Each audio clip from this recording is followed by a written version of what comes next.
Il y a deux choses quand même que les gens doivent savoir. Je ne pensais pas l'évoquer. Est-ce que tu penses que du coup ces gestionnaires sont honnêtes? Eux, ils Euh, gagnent tout le temps, peut-être les clients, ils gagnent pas tout le temps. Ok, alors est-ce que tous sont honnêtes?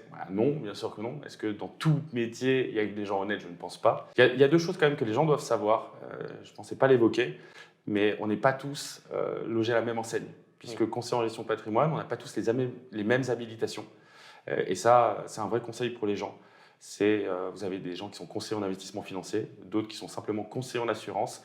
Et d'un point de vue réglementaire, ils n'ont pas les mêmes obligations. Ah ok.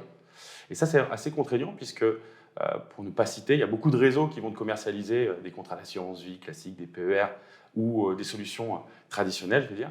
Eux, ils n'ont pas une obligation de te donner en toute transparence les frais qu'ils vont percevoir, Ah ouais. les commissions Ok. qu'ils vont percevoir et les frais itinérants forcément. Oui, fait d'entrée, Voilà. fait de sortie. Exactement. C'est assez biaisé le système et je ne trouve pas ça correct quelque part.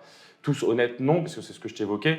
Il y a beaucoup de gens qui sont des vendeurs des CPI ou des vendeurs de contrats d'assurance vie qui vont te dire ah, bah, je vends 100, 200 euros par mois parce que tu vas permettre de limiter un risque.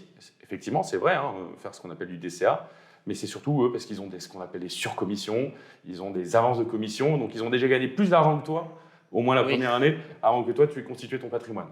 Et ça, c'est pour moi pas honnête. Et enfin, vraiment, si on est dans le plus tranchant possible, pourquoi on n'est pas honnête dans le conseil d'un point de vue global?